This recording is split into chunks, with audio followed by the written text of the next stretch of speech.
Welcome to the Twinkle Talks EYFS podcast. Working in the early years is busy, funny, messy, and exhausting. Join me, Shána, some of the Twinkle EYFS team, special guest speakers, and other early years practitioners as we talk honestly about our experiences. Whether you're listening for CPD, on your commute, or to help you relax, Twinkle EYFS will share everything you need to know about all things early years. Hello, lovely listeners, and welcome to another episode of Twinkle Talks EYFS. Now, this is the second episode in our mini-series collaborating with Twinkle subject leads. And we had our first episode a couple of weeks ago, and that was an Instagram live introducing the concept about subject leadership and the early years curriculum. So this episode now is all going to be about the English and maths subjects, how they look in the national curriculum and how they look in the early years curriculum as well. So we've got the lovely Katie from the Twinkle subject lead segment here again to have a lovely chat with us about her role as a subject leader, what her pain points are, and hopefully I'm going to share with her the early years perspective, and we're going to share some advice on what we can do to come together and collaborate. So without further ado, let's get into the chat.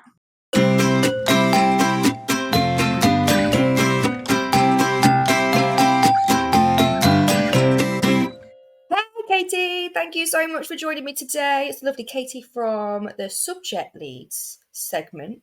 I'm very excited to have a chat with you. We had a great Instagram live, didn't we? Do you know what? It's the bob. We both have bobs. I think we're just the bob. Loved it. Like, so much fun, and thank you for having me back today, Oh Shána. yeah, bobs and classes. Yeah, we just got this vibe going, so of course we were going to sing again. I know we got to get to know you a little bit in the Instagram live, but we've got a bit more space now to like really get to know you. Yeah, and we're going to do like a whole mini series. So tell us something about yourself. Tell us about maybe a fun fact about you that we don't know, or.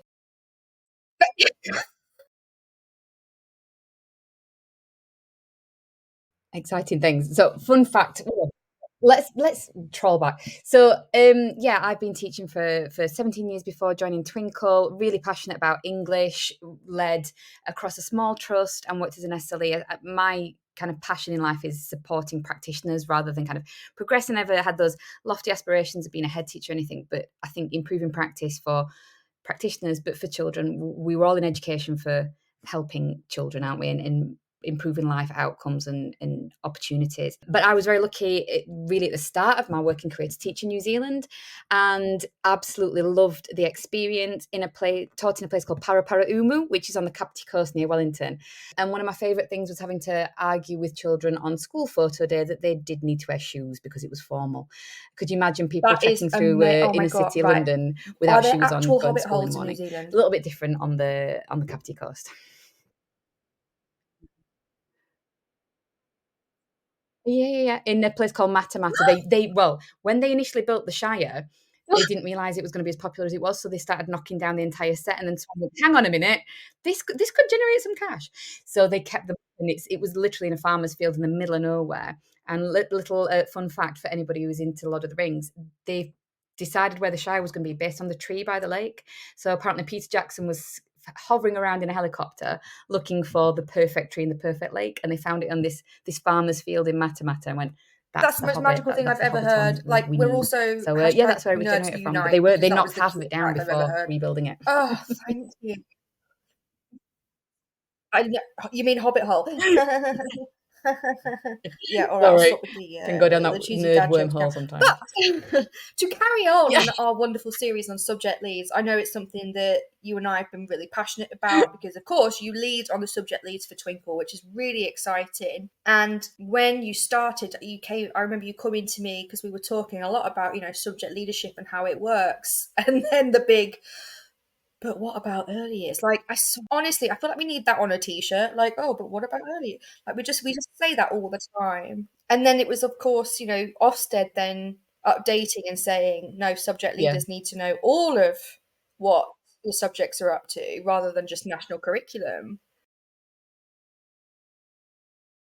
Yeah, really clear that Ofsted do not expect people to be subject specialists. That's not going to happen with the curriculum being as wide and diverse as it is in the primary and early years setting. But we need to know where children start from. And on the live the other week, where we're talking about the foundation stage, literally is the foundations. You're doing those building blocks, aren't you, for learning and their journey through education. So it absolutely makes sense that as a subject leader, no matter where you are in that school setting, you need to know the very start to the very end, and ideally even beyond. So no one's expecting primary practitioners to know what's going on in Key Stage 3, but at least have an awareness of, this is where it will go to. So it's a lot of pressure, and we know that actually what you're looking at is two different curriculums. You're not looking at something that starts right at 3. It's very, very different. And as we've discussed before, when you're training to do your role, you're learning the phase that you're doing. It's very rare someone will do it really from isn't. 3 And like up I was to saying 11. before, I did my It's often split in PGCE, separate but I courses, knew I was isn't it? going to specialise So in that early years. But experience I just can isn't count there. on one hand, possibly one finger, how many of my university lectures was about the early years curriculum. So I think that's a big stopper. And like you say, people are stuck. Like Ofsted have said, yes, right, this is what you need. But it's kind of like, well, how do we get there then? And, as a subject leader, it might be really daunting to try and then report on an entire curriculum you have no idea about because you weren't taught about it. And then speaking from an early years perspective, this has always been sort of an issue in early years, that nobody really Completely. understands what we do, how we work. And sometimes we don't have the energy or the time to try and fill the gaps of what a PGC or a course should be teaching you. But, we want to meet in the middle. We want to be able to empower subject leads to not be scared and to go down and know what to look for. But we also want to empower early years practitioners to be like, yeah, this is what we do. This is how it looks like, and have that working relationship. So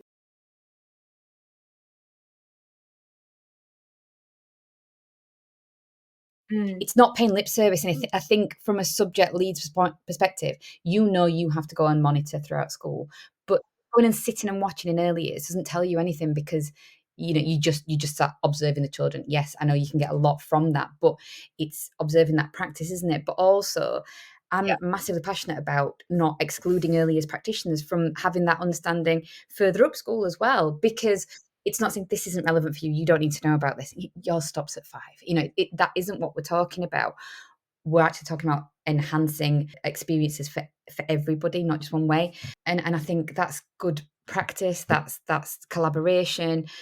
It's just really needed, isn't it? And you never know where your career is going to take you. You never know if you get that call at the end of the year that actually you're going down to early years, or you're moving up because of changes in staffing. I just think it's something that seems to be missed because people are a little bit scared about it and nervous we're about having their an own open subject and knowledge. honest And it's conversation having about it those now. And we're open and honest hopefully, conversations, through isn't this it, about what podcast we can do mini-series, to going make to it better. empower our listeners to have those conversations. So I remember when we were planning this, we were like, oh, yeah, there's a lot to cover here. We've got to try and fit 2 entire curriculums into podcasts. Let's make it a series. So we've broken it up into episodes, haven't we? So this episode, we're going to look at the English and maths subjects.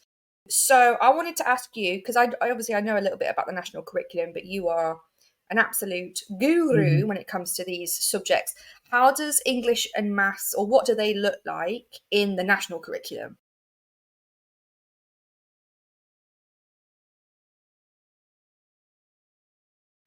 So obviously, when you're looking at English, you're breaking it down to your key areas of your reading, writing, your speaking and listening opportunities.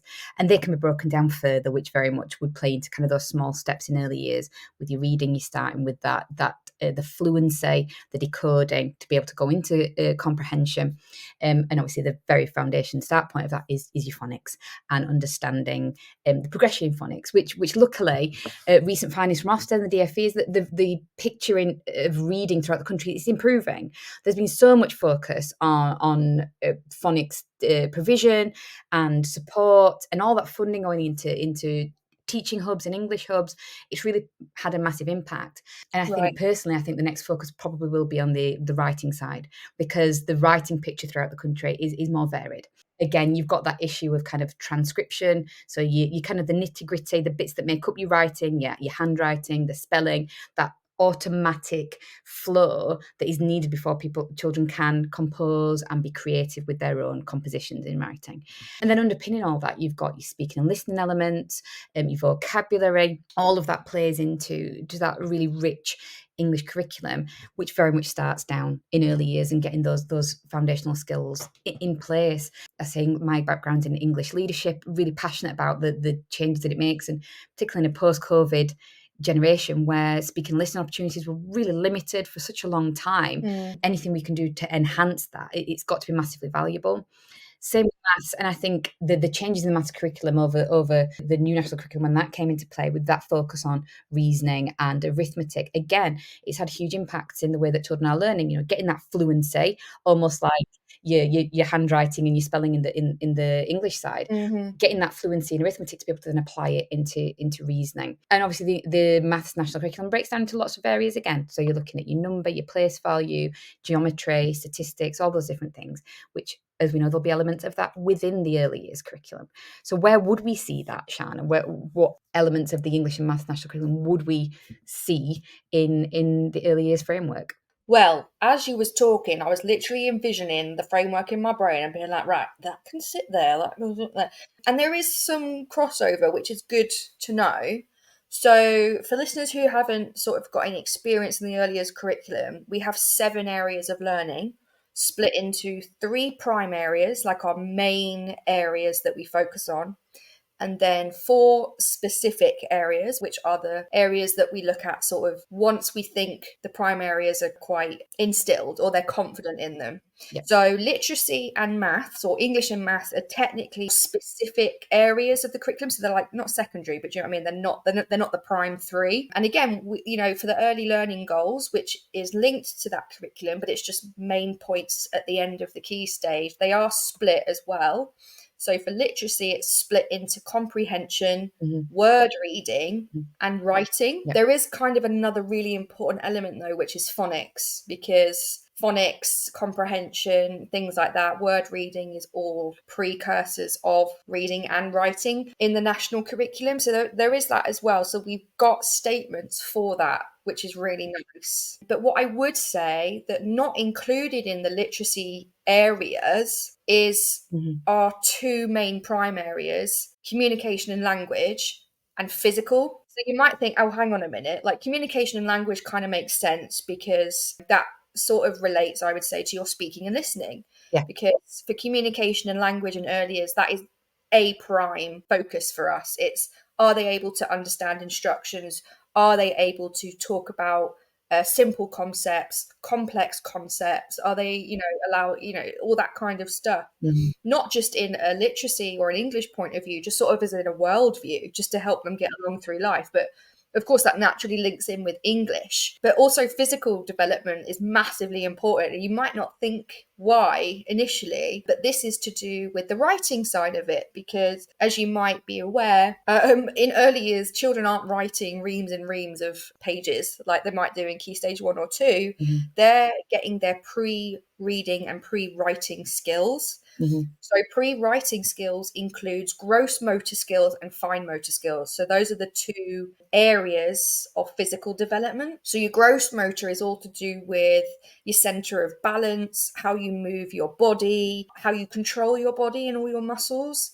And you might think, oh, hang on, what's that got to do with writing? But if the children have got that sort of control and dexterity of their bodies, then they can make the smaller movements to be able to draw, hold pencils and hold mark making materials, and then eventually learn to write. Yeah. So that's really important, and that's why it's our prime area as well. Massively, and that feeds into a lot of the issues that are seen in writing, is that there's too much of a cognitive load. Yes. Once the children into the national curriculum, you've got all these objectives. You've got to think about the punctuation, you've got to think about your spelling, you've got to think about being creative and then applying this SPAG terminology and using this kind of audience technique. However, if the children are concentrating too much on how am I holding my pencil, am I sitting comfortably, and they haven't got that automaticity sorted, then they're going to struggle, because you can't, it's running before you can walk. And what you're talking about is that really building those core key skills, which frees up that working memory to be able to go, right, now I can be creative, now I can be an author, now I can do all of Absolutely. We always say it's turning those conscious skills at the beginning of life, because your body has to learn these things,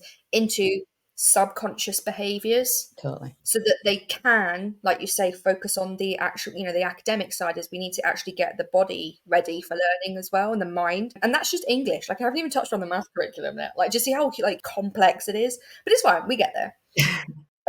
But math is quite similar. So we do have a maths area of learning, and that's the foundation one again. But it's split into, the new curriculum is split into number and number patterns. Right. That's it. Right. Yeah. So it's really been defined and really narrowed, because before we had something called shape, space, and measure, which when I was still teaching, even though the curriculum changed, I was still teaching that, because it was to do with basic concepts of shape, talking about events in time or space, or sequencing, or patterns and things like that. But for whatever reason, they've decided to take that out as a focus. So we still, that doesn't mean, by the way, that does not mean that nursery and reception teachers have gone, no, we're not teaching about shapes. Yep. Literally. Yeah. No, we still do, but it's the focus on numbers and the depth of numbers, because if a child can look at a number line or look at a digit and go, oh, that's number 3, that does not mean they understand the concept of it. So they've really honed down on numbers and number patterns. But again, and this is probably something I'll say a lot, and you'll get sick of me for it, Katie, even though they've got their areas, it doesn't mean they're in isolation. Yeah. Like, communication and language comes into that. Expressive arts and design can come into that, because they're going to be talking about, the shapes of different materials or designs or things that they see. And it's very, very cross-curricular. But if we were going to narrow it down, those are the kind of things. And what I'll do is I'll link the early learning goals to this episode and all the others, and you'll be able to see the different statements for there. It feeds into everything else, doesn't it? And I think what you're saying about cross-curricular, that is, in an ideal situation, what practitioners will be able to do throughout school is use those verbal skills that can be taught and covered and applied in different settings. But then there's the other subject knowledge that needs to go alongside that. But English and maths absolutely underpin it in the same way that you're talking about your communication and language and all of those kind of fine and gross motor skills too. Yeah, exactly. So it's like there is definitely a progression there. And I would say this episode is probably one of the easiest to see the progression. But in terms of that, what do the different areas then in each of the English and maths curriculum look like in like a Key Stage 1 or 2 classroom? Like, what are the things subject leaders are looking for in there? Again, it's that term progression is the key one. So when you're looking at the quality of education that a school provides, which should be driven by the subject lead, it's that clear and consistent progression from the start and end points. Yes, we're looking at early years start points, but then we're going from the Key Stage 1 start point and the Key Stage 2 start point, and that clarity. A lot of the Key Stage 1 objectives are focusing on kind of those building blocks, continuing that early work from the early years, but making sure they are consolidated and they are there. So do we know what the difference is between a letter, a word, a sentence, a phrase, and then building, literally you can see, thinking about your writing, this is a word, this is a sentence. This is how I start my sentence, this is how I end my sentence. And adding that, it's like a jigsaw puzzle. I remember teaching year 3 once, a young, really talented author said to me, writing is a bit like a jigsaw puzzle, isn't it, Miss Mountain? I'm Miss Mountain back in the day. And it's taking all those bits together to create this beautiful picture. And I was like, okay, that's far more expressive than I could ever explain it. But she was absolutely right. And that very much starts in kind of getting those jigsaw piece puzzles from early years, getting that ability to hold the pencil properly, to construct letters clearly, to break down into decode and segment words. It all comes together to create that holistic pattern. So yeah, very much Key Stage 1 for both English and maths. It's really small steps, consolidated, practiced in different contexts and settings, with a focus on number, very much in maths. They do go back onto shapes are allowed in Key Stage 1. They are allowed. We're allowed to talk about them, but steadily building it up in that consolidation. And with maths, following that pattern of kind of the fluency, getting the working memory with number use onto reasoning and problem solving and applying them in different skills. So yeah, very much Key Stage 1 is continue to add to that tower and make it nice and steady, to be able to kind of extend it into Key Stage 2, whether a lot of the different writing for different purposes, reading different text types, thinking more about your audience, it comes into play in English, and in maths, and eventually develops into things like ratio, statistics, algebra, really more complex, but actually mathematically can be quite simple, because algebra is fundamentally just substituting numbers for letters, and it's problem solving. But if they haven't got those basic concepts of number in the first place, addition, subtraction, multiplication, division, etc., then they can't access that more abstract learning. So what's really reassuring to me is hearing you talk about those building blocks, and Key Stage continues it, and Key Stage 2 kind of propels them forward, ready for high school, really, in different contexts and different ways. Yeah, and again, that's quite cool. I know that's probably really nerdy of me, but I'm like, oh my god, like look at what we're contributing to. Like that starts in early years. Like, oh my god, look what they can do algebra because of us. Like, stop it. That's probably going a bit too far. Yeah. But yeah, it's really nice, and I like that you call it building blocks, because it's essentially, we're introducing the Lego pieces. Other pieces are available, and then you're building upon them and creating this beautiful. I love it. So do you see, is that all in like books then? Like, how do you record it? If I was going to go into a Key Stage 1 classroom, how would I know that? I think there is a lot of emphasis placed on books. Part of that is, yes, for evidence, and evidence for the children, evidence for practitioners, evidence for everybody involved in that child's education. But also it shows progression as well. And it isn't all in books. It's captured on, videos, pictures, displays. And I think what's really important is to get children to be able to verbalise their learning as well. And that isn't necessarily what they've written down. So as a subject lead, having these conversations with children about not just what you're learning, but why you're learning it, and how does this apply? How does that link to learning that you did a week ago, 2 weeks ago, a year ago? And it's making those connections so that progression is continuous and it's clear. So they're not, I think there was a danger with previous national curriculums I'm talking about, and I think probably before your teaching time, Shána, when they used to have the national curriculum, and it was all very separate units. You covered myths and legends, for example, you might have done haiku, but they were all almost in isolation. So this is how we do a haiku, this is this poem, and now we're going to do something completely different. And it didn't encourage those transferable skills, whereas very much now the national curriculum does encourage that. So it is up to the subject leader to be able to say, in early years it looks like this, in Key Stage 1 it looks like this, and in Key Stage 2 it goes up to this. So books very much play part of the evidence, but I'm a big fan of triangulation, having, thinking about the products that the children are creating, having the observations about how the learning is being taught to them and being displayed. And that isn't just teaching, it's the environment, it's the conversations, it's the questioning, it's the way that staff are being used to encourage that skill, and then what the data's telling you. So it pulls it all together in that kind of nice triangle to be able to go, this is the evidence, this is how we know these children are making the progress. But yes, books do play a part. I think there's lots of other inventive ways of looking at progress and what you'll see. And I think particularly when we further on in the series, when we look at foundation subjects like your art, you're not going to see the same things in books. It's very, very different. See, there's lots of ways you can collect your evidence, which I know is similar to how evidence is collected in early years, isn't it? Yeah, I'm actually pleasantly surprised, because I didn't want to do the whole, they just use books in Key Stage 1 and 2. Like, you unlocked a memory, because I completely forgot. I remember a school that I worked in, because I did supply for a bit as well. They would have like an observation week for their Key Stage 1 and 2. So, most of the time they would record things in their books, but then they'd have a week where it's like they'd do a project or something that tried to develop a topic for that week, like a project week, and then get as much sort of observational stuff about those key targets. Yeah, the key skills, the key statements, if you like, of the national curriculum for that time. And they'd take a picture. The kids might do like a big presentation, or they might build something, and it would or they might do a big experiment or a big investigation, or like a charity sale or something. And then that was how that also went towards it. And I thought that was such a great idea, because that looks a lot like what we do in early years, just we do it more often. Yeah. So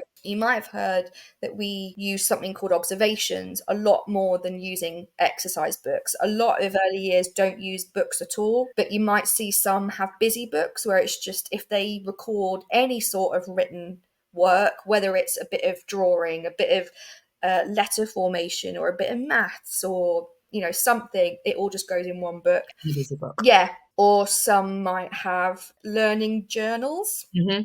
They might be physical or digital, and that's just where the practitioner or their key worker, so you'll hear that word a lot, even though there'll be a teacher in your nursery and reception classroom, they'll often also be called key workers. Because it's quite physical and so full on, it's really difficult to sort of keep track of 30 odd children all at once. You get assigned a key worker and you take it in turns to lead on those children's progress for a bit. So the TA or nursery nurse have the same responsibility almost as the teacher, because at that level, you're all key workers, you're all on the level playing field. So it's their responsibility to take observations of children, just showing their progress towards those 7 areas of learning.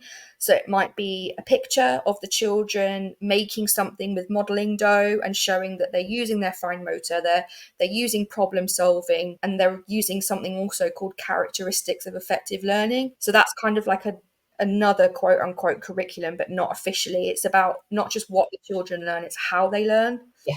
Are they testing out their theories? Are they sharing ideas with others? Are they reviewing how something went and trying something different?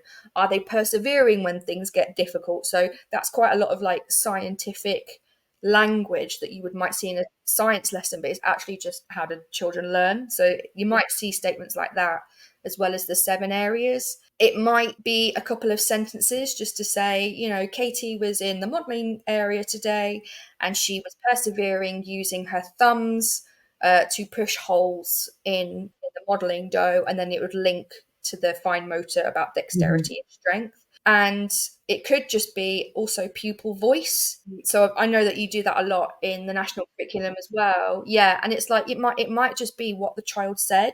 It's like, you know, maybe they've picked up understanding about something. It could be that, oh, I have 2 bananas. 2 bananas. My friend Shána has 3 bananas. I've got less than her. And that's just that sentence is showing that they have a concept of more and less, or quantity, that 3 is more than 2, 2 is less than 3. And so it's just capturing those moments of they've got something. So it could be a piece of work as well, a piece of art that they've done, a piece of drawing or mark making, or modeling dough.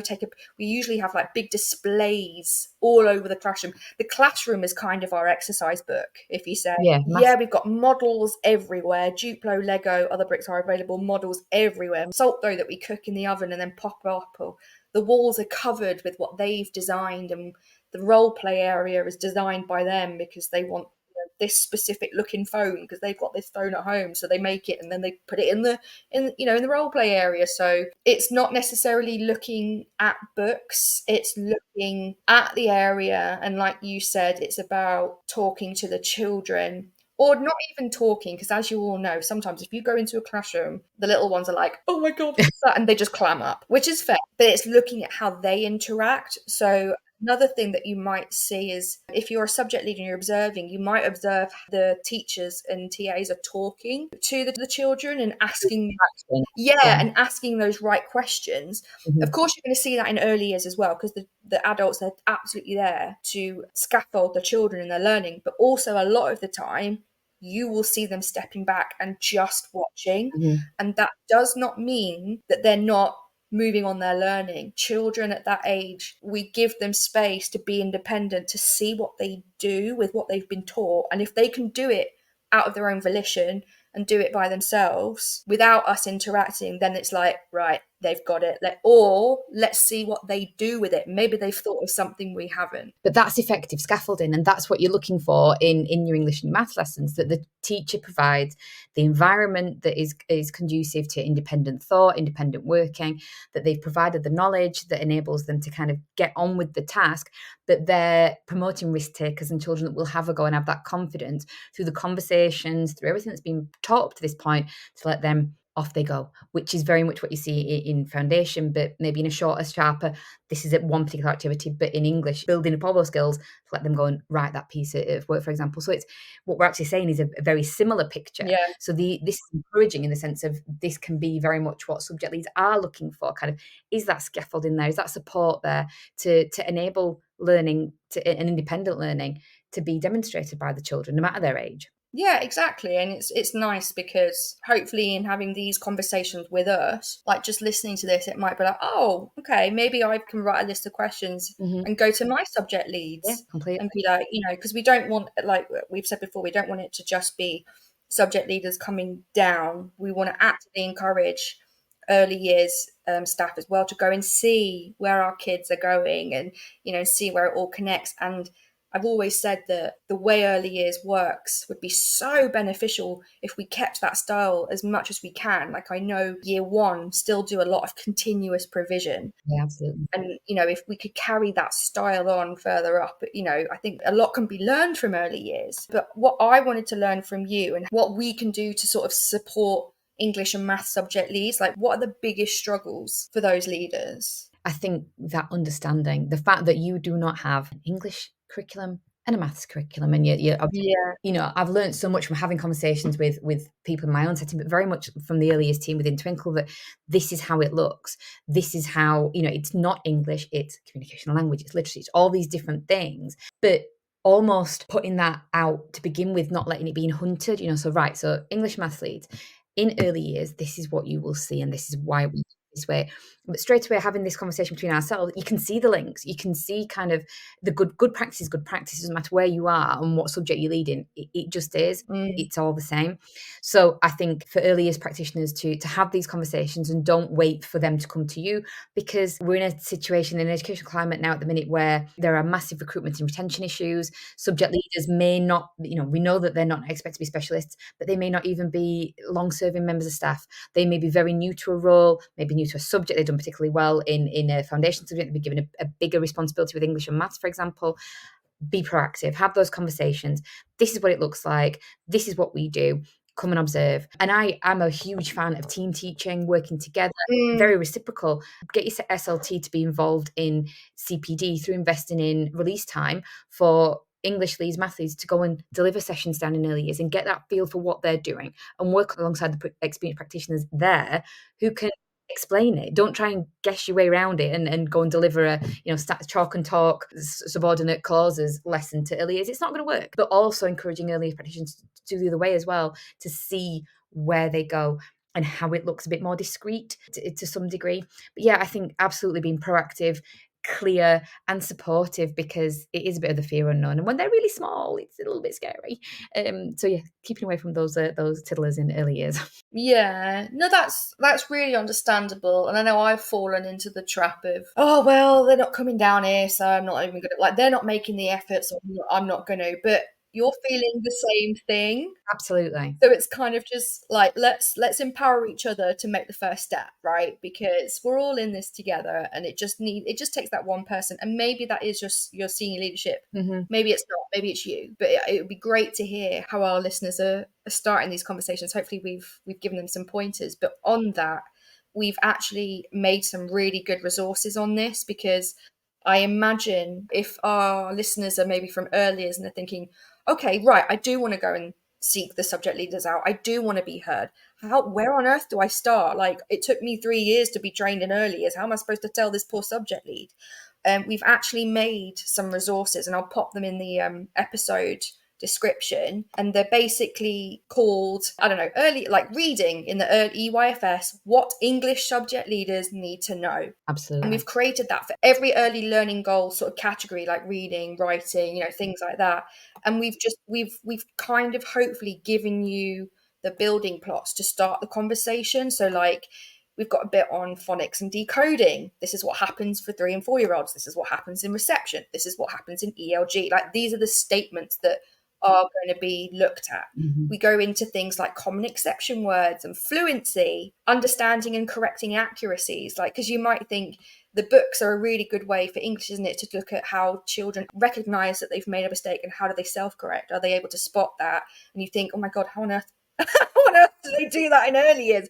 We explain it, So I would definitely go and seek out those documents. But they're hugely useful. For that clarity and consistency, and using that leadership terminology, because there's certain bits of jargon. They go, what does that mean? What does it look like? It just pulls it all together. Those resource packs are amazing. Oh, thank you. And honestly, talk about jargon. There are so many different abbreviations in early years as well. It did take me a while to get around them. So I would even maybe go and look at like an EYFS jargon buster. I'm pretty sure we've got one actually, to be honest, because there's so many. But I think another thing, this might be a little bit like thinking outside the box here, but I think another thing that might be helpful, we do like new parents meetings at the beginning of the year or at the end of the previous year to introduce the new set of families coming into the school, because they start usually in nursery or reception, where we break this down for parents, because parents don't know about the curriculum either, and it might be their first child and they're thinking, what on earth, how does this work? I would honestly go on the school drive and go and look at the presentation. Yeah, good tip. Because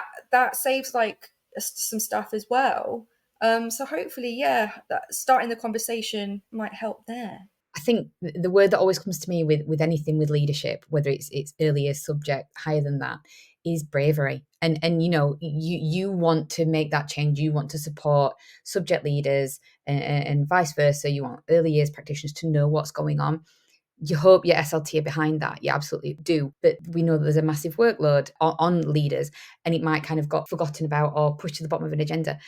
Be that catalyst for change, be that brave practitioner to say, right, I really feel like to make, better outcomes for all practitioners and all children in our settings, this is something that we should do, and, drive that change within your own setting. Yeah, absolutely. And on that, actually, I was wondering, because you are a subject lead pro, if you had maybe any ideas about blockers for us, because I think a lot of early years practitioners might be thinking, you know what, yeah, I do want to have these conversations, but it's just not possible. There's specific things I think that might be barriers for early years when it comes to subject leadership is staff meetings. Like, I know you touched on it before, but it's very much that separation in, oh, we're going to do a history staff meeting tonight. Early years, it doesn't apply to you.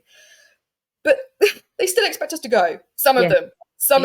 What you could do with the time. Yeah, and a lot of it is like, are you joking? Like, we got other stuff we could do, but we're still expected to go. But then when it's an early years staff meeting, oh no, nobody else needs to come.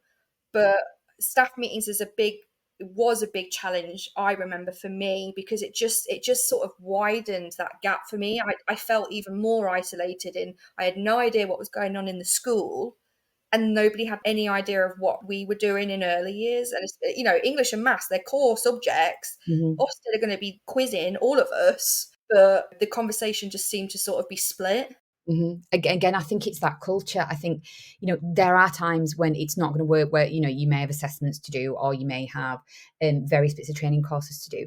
But allocating time within staff meeting where everybody does come together and discusses an issue and how it's all different, because you also get the other end of the setting where almost sometimes it feels like year 6 doesn't apply to anybody else because you don't have the assessments, you don't have the SATs. Right. So you get the other end of it. Well, I don't need to come to this meeting because I've got to go and sort SATs. And actually, you're a team. It's a school, it's a setting, and you're all working together. And you don't know where you're going to be next year. You don't know where your career is going to take you or what you might be passionate about.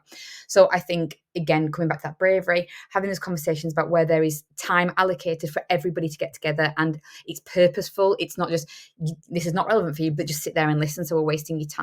I'm a huge fan of Simon Sinek, and I know he's not education based, but it's leading everything with why.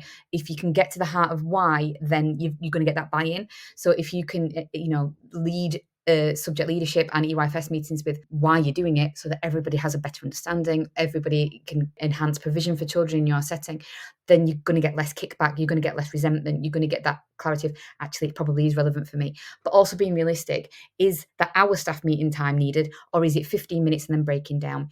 Or can time be better in the school day? Is it a case of using assembly time, or kind of before school to quickly go over something if needed? Really thinking about how to get people on board, using time effectively, and leading with why, I think is hugely important for everybody, really, whether it's subject leads or not. But being a leader when you need to drive something forward, if you haven't got people understanding it and buying into it, then you're going to really struggle. And that's everybody in that setting, not just Key Stage 1 and Key Stage 2. Mic drop. Yes, I'm done now. No.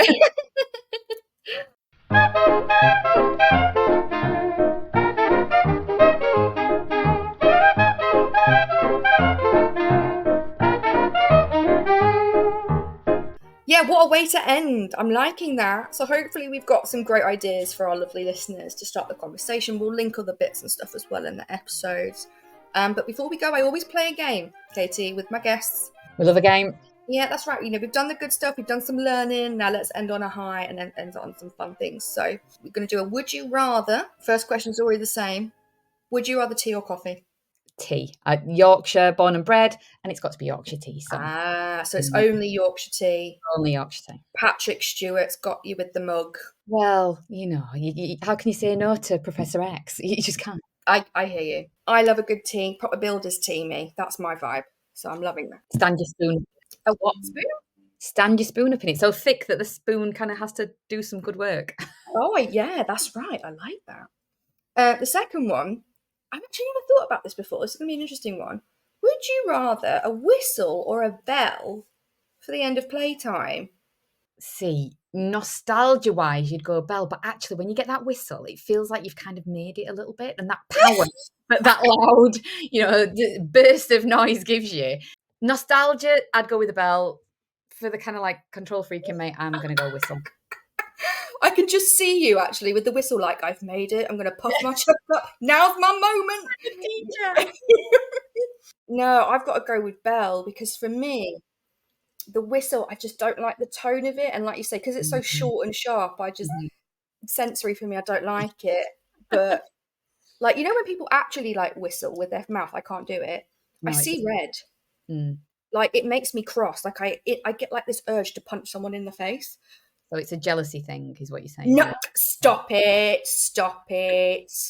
No, I'm sure there's a word for it, isn't there? Like misophonia or I don't know, something. No, that's to do with people eating. But anyway, yeah, I can't, like, that's that tone. I don't know, it just hits me wrong. And I love the sound of the bell. It's very literally old school, isn't it? The Literally. bell, rather than that, press the buzzer and everybody has to go. Yeah, but like, especially like when you were a good girl, like if you were a good girl, you could help the lunch supervisor ring it. Yeah. And you felt like super special. So it's not the same as going to the office and pressing a button, is it? It's not quite the same. No, it was boring. And would you rather number 3? I'm specifically asking you this because you are going on holiday after this. I'm very excited for you. So would you rather a UK holiday or overseas? I think it's got to be overseas, hasn't it? But school holidays have always kind of put a bit of a stopper to how far you can venture. I think with the madness of school years, how busy you are, laying on a beach, bit of sunshine, just stopping is really memory filled, isn't it? And I'd definitely say a beach holiday. What about you, Shána? See, I'm torn because, like you say, going away and sometimes just having distance, it really makes wonders, doesn't it? Like being in a completely different place really does give you that space to relax and just let things go. But I'm terrified of flying. Really? Yeah, so I haven't been on a plane for a while actually, and like the longer I leave it, like the worse I get. So I'm a little bit like a minute. So I love, and I'm dying to go away to a different country on holiday, but I love a good UK break. Like Wales is stunning, and I live in St Helens, so it's like half an hour away, North Wales, and I live right next to the lakes, and it's just beautiful. Like it's so stunning, and it's easy to get to, and I can pack as much as I want and not have to worry about 100 milliliters in a bottle. And if security is going to go beep beep beep beep, right, take your clothes off, we've got to search you. Like, well, circling back to Lord of the Rings, because obviously everything comes back. Yes. To Lord of the Rings. Yeah. In fact, I'm not going to fact check this because I'm not 100% sure it's right, but I was once told that Tolkien wrote about Hobbiton and the Shire and kind of all the landscape when he was journeying through Wales. I heard that too. Maybe I haven't made it up, No. but it backs up what you're saying, doesn't it? How beautiful our local area can be.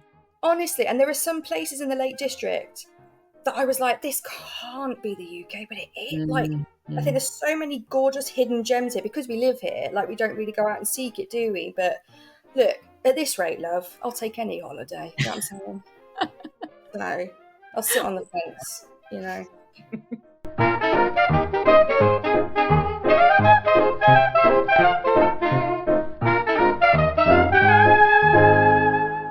Thank you so much for talking with me today about English and maths. Pleasure. I'm going to put links to all of your social platforms as well so that we can keep in contact with you. And if our listeners like have any questions, like from an early years point of view, like go and chat to Katie. She's lovely. Like go and contact her and her team. And anything we can do to help, we're always trying to think of new and innovative ways that we can empower you to lead your subject your way. So just get in touch with the team and let us know what we can do to support.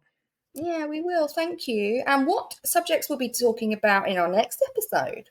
Oh, we are going on to we termed it the humanities, didn't we? We're going to kind of look at history, RE, languages, geography, a range of different areas in the next one. So more to cover, but I think it'll be really interesting looking at the non-core subjects and where they fit in with early years. Definitely. Thanks, lovely. Right, I'll leave you to go get packing the last bits in your suitcase, shall I? And I'll see you soon. See you later. Thanks. Send me a postcard. Will do. Bye. Bye.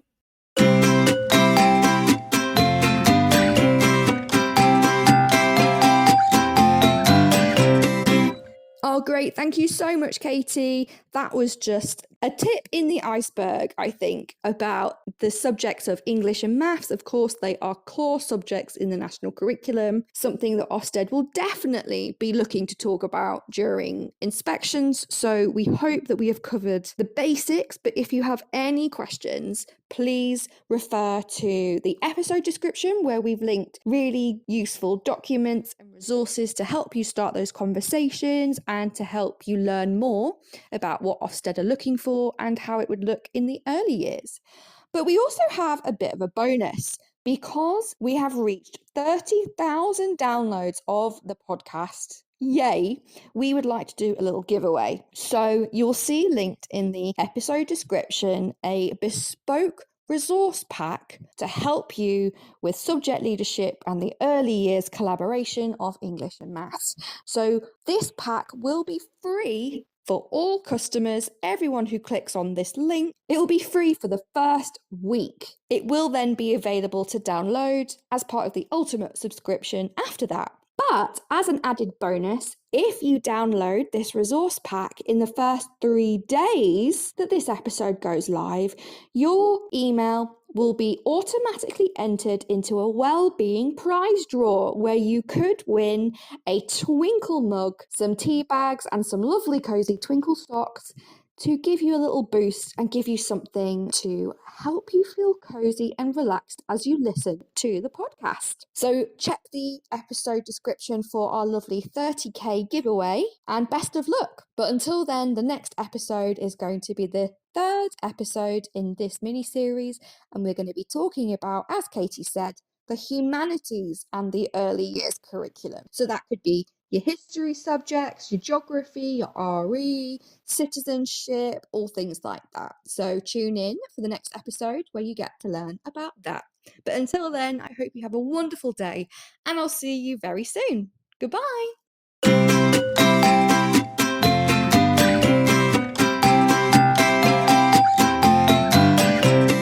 So that's it for today's episode. I hope you really enjoyed it. If you would like to join in or would like to know more, then come and find us on our social media sites.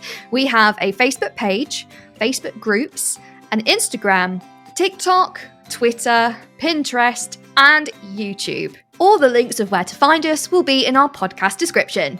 Come and join the conversation. And whatever you're doing today, I hope you have a great day.